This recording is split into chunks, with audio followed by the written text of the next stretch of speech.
Hey everybody, it is Jack here, that vegan dad, here today for another mukbang video. I love doing these videos, chatting to you guys a little bit about myself and what's going on and some other helpful tips as well. So today I want to be talking about how we can save money being vegans. A lot of people think being vegan is expensive. You know, buying those mock meats, going out all the time. Avocados are bloody expensive too.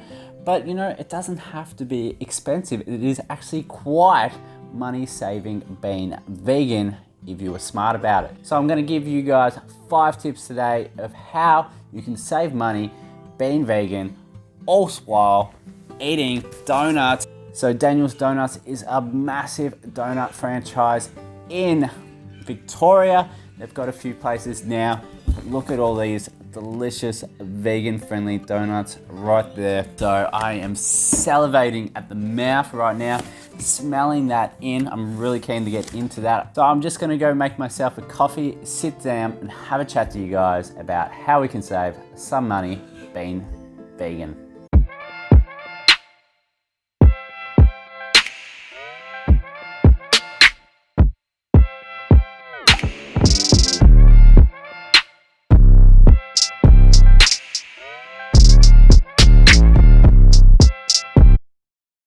Alrighty, look at these donuts. I am so excited. If you have not tried Daniel's Donuts before, they are some of the best vegan-friendly donuts around. Look at this one here, original glaze. So delicious. Anyway, the reason why I wanted to talk to you guys about how to save money is because we're in that situation now. So my wife and I, we are looking into renovating our current house, maybe making it flow a little bit better, kind of updating it. It is an old 1960s commission house. It's got masonry walls, which is really cold during winter, and it makes it very hot in summer. So what we want to be trying to do is knock down a few walls, open it up a little bit, update the kitchen, update the bathroom to make it a bit more livable. So we want to update it and we want to save up some money so we can afford to do this renovation. So one such idea that I use regularly is making up some delicious vegan-friendly bulk meals. So it doesn't cost much to get some beans, get some lentils, you know, tofu is pretty cheap as well. Just making up a big batch of like spaghetti, a lentil spaghetti, cost you next to nothing. You know, get some pasta, get some diced tomatoes, get some lentils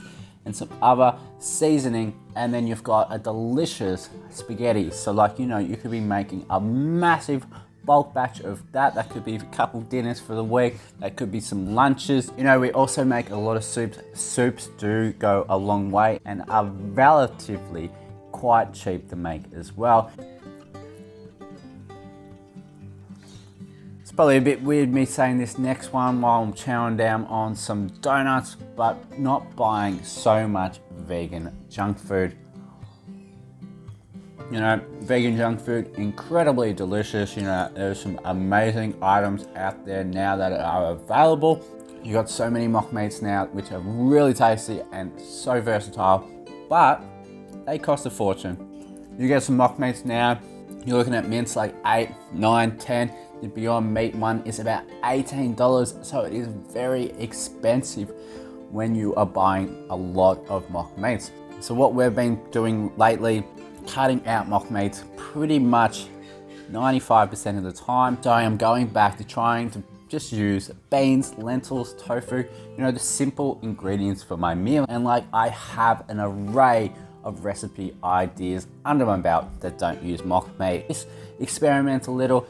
Stay away from those luxury items and you will be saving a fortune at your grocery haul. So just to get some ideas of what to buy, you can also check out my grocery haul videos that I do. So we are a family of 4 and we're spending about $180, $200 a week. Our boys eat an absolute truckload at the moment. They're very young and they're eating so much food to fuel them throughout the day. You know, maybe just try to cut down on those luxury items a little bit to save some money. Which one? I'm gonna try this cookies and cream one. Look at that top layer on that. Incredible.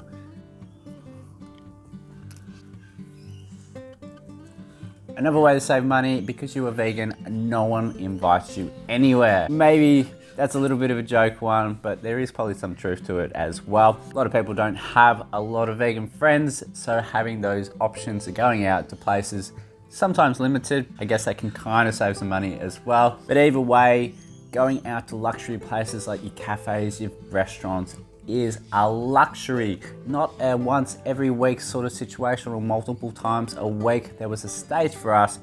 I was going out to all these new and amazing vegan friendly places, or just restaurants with vegan friendly options, probably a couple times a week, I'll be honest. But now we've stripped that right back and we're probably going out maybe once a month at the moment to just save some money, especially for a family of 4. If you're gonna go out to a restaurant, we are looking at spending probably about $70 plus. But you know, we've come together and just decided to make a lot of those items that we purchase at cafes and restaurants at home, and it is equally as delicious. So this next tip is a bit of an underrated tip, to be honest, because so many people know about it, but forget about it and don't stick to it. It's all about shopping smart when you go to the grocery shop. We all know some produce is in season, out of season, and if it's out of season, the price of those products are incredibly expensive, especially in Australia with droughts and fires and all that sort of stuff. It can affect prices of some produce. I know there was a stage a couple months ago where broccoli was about $7 a kilo. So we just didn't have broccoli for quite a long time. Just be smart about it. Have a look around at your fruit and veg and look at prices. And what we actually do, we get a bit of a chart going and seeing what products are actually in season. So just be a little bit smart about what's available and what is in season. And I highly recommend just do it on your phone, or get a chart in your pantry saying the products that you love and when they are in season, and just kind of work your meals around those in-season produce that you can purchase. And also plan your meals. Plan your meals, what you're going to make throughout the week, and you will find that you probably won't be spending as much at the grocery store because you don't know what you're going to make this week. But if you have a game plan of the meals that you want to make, it makes it a lot easier when you walk into the grocery shop wondering what to purchase. So personally for me at the moment, I've got 2 weeks worth of meals that I want to put together and just have that in my phone. And when I'm doing the shopping, I check out what meals I'm planning and work my produce and my items around that. All right, I'm starting to feel it now, I'll be honest, but I'll have one more. Got my coffee here. I don't know how anyone would be able to smash out 12 donuts, to be honest. Like, I'm struggling at 2. I'm doing the 3rd one just for you guys for this video. Anyway, the last tip that I have is don't eat 3 donuts. But the last tip that I have in terms of saving money, if you got the space, even if you live in a little apartment or whatever, a good idea is to grow your own produce, your herbs. You will be surprised how much money you can actually save by actually putting together a little bit of a veggie garden in your backyard or on your porch or on your balcony. I have some friends who live in an apartment. They've got all their herbs that they use on the balcony. They generally try to have some tomatoes growing and other in-season produce growing all the time on their balcony, and it is incredible. Yes, it probably doesn't feed their total requirements, but it is great to supplement with these items. You don't have to buy herbs ever again because herbs are incredibly easy to grow. We are pretty fortunate. We are actually on a relatively big block. I know not everyone has that luxury, but we have a couple garden beds where we grow seasonal produce. So at the moment, just got some beans growing. And then once it ramps into spring, we're gonna chuck in a bunch of tomatoes and other in-season produce that we personally eat. So once tomatoes rock in, we grow a bunch of tomatoes. Tomatoes are really easy to grow as well. So that's gonna save us a bunch of money each week because we purchase tomatoes. So maybe that is an option as well. Yes, you're not gonna supplement your whole requirements for your fruit and veg, but it supplements a little bit, and a little bit of saving each week at the grocery store if you're good at gardening. And if you're not, gardening is a great hobby to get invested into. That satisfaction when you've got some tomatoes on your plate from your garden, it tastes better, it smells better, it is so good to grow your own produce. I shouldn't have done it. This one is a little bit sickening now. Anyway guys, I hope you got some helpful tips out of this one. I love chatting to you guys. Once again, I love doing these mukbang videos. Got a lot of donuts left over, so if you want some donuts, come on over and get some delicious vegan friendly donuts. Anyway, if you have any helpful tips how to save money as a vegan, please let me know in the comment section below. You know, let's help each other out. You know, it is a weird time at the moment with COVID-19. Some people have lost their job. Some people are a bit tighter with their money, worried about the future. So let's help each other out with some helpful tips for one another. Anyway, I really hope you enjoyed this mukbang video as much as I did filming it. And I'll catch you guys very soon.